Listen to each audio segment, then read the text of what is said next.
کے سامنے پر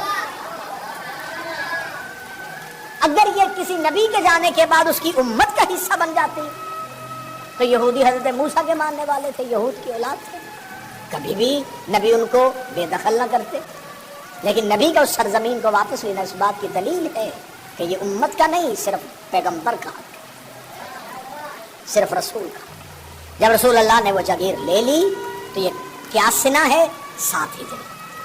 7 ہجری جنگ خیبر کی فتح کے بعد یہ سرزمین رسول اللہ کے پاس آ گئی. رسول اللہ اپنے گھر بیٹھے تھے، یہاں آسمان سے جبرائیل امین قرآن کی آیت لے گیا، وَآتَ ذِی الْقُرْبَىٰ، میرا حبیب اپنے قربا کو ان کا حق دے. فرمایا جبرائیل کیا پیغمبر سے پوچھ سکتا ہے کہ اس سے مراد کیا ہے؟ جتنی اہل سنت تفاسیر چاہیے وہ دکھانے کے لیے تیار ہو. جبرائیل امین دوبارہ نازل ہوئے اور کہتے خدا کہتا ہے کہ فاطمہ کو بلاؤ اور فدق اسے دے دو. یہ فدق زہرا کے حوالے کر دیا. اب آپ مجھ پہ سوال کریں کہ آپ نے دیکھے تھی، آپ نے 10-12 منٹ یہ تمہید کی ہے، یہ نبیوں کا حصہ ہوتی ہے، تو جناب فاطمہ کے پاس تو نبوت کا دروازہ بند ہونا تو اور بعد میں سلسلہ امامت میں شروع. امام نے حکومت کو نافذ کرنا تھا جیسے نبی کرنا. تو اب اس ولایت اور اس حکومت کو نافذ کرنے کے لیے اب اگر رسول اللہ نے اپنے بعد اپنا جانشین مولا امیر المومنین کو بنانا ہے، مولا امیر المومنین نے جب حکومت قائم کرنی ہے زمین پر، تو مولا امیر المومنین کو اس حکومت کو زمین پر چلانے کے لیے مالی طور پر کوئی ایسا مال کی کثرت چاہیے جس سے وہ نظام حکومت چلا سکے. اور اہل بیت کے ہاں ایک وقت کی روٹی بھی فقیر کو دے دی جاتی ہے.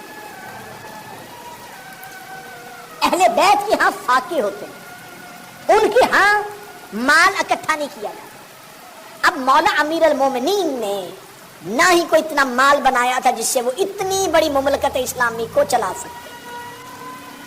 جب مولا امیر المومنین کے پاس ایسے کوئی مالی سورسز نہیں تھے، کوئی ذرائع نہیں تھے، تو اب اللہ نے تو اس نظام کو چلانا تھا. تو خدا نے بذریعہ پیغمبر علی کی حکومت کے نظام کو قائم رکھنے کے لیے یہ جگیر زہرا کے حوالے کی. 7 ہجری میں بی بی کے پاس آئی، 11 ہجری میں رسول کا دنیا سے جانا ہوا، رسول اللہ کی شہادت ہوئی. 4 سال مسلسل یہ جگیر جناب سیدہ کے پاس آئی. جب یہ جناب سیدہ کے پاس آئی تو جب رسول کے پاس تھی تب تک رسول کی تھی. جب رسول نے لکھ کے بی بی کو دے دی تو اب یہ ملکیت فاطمہ بن گئی. لوگ پہلا جملہ اتنی محنت کے بعد پڑھنے لگا، جس نے یہ جملہ سمجھا وہ سمجھے کہ اس نے آج کی اور کل کی مجلس سمجھ آئے گا. فدق زہرا کی وراثت کا مسئلہ نہیں ہے، ملکیت کا مسئلہ.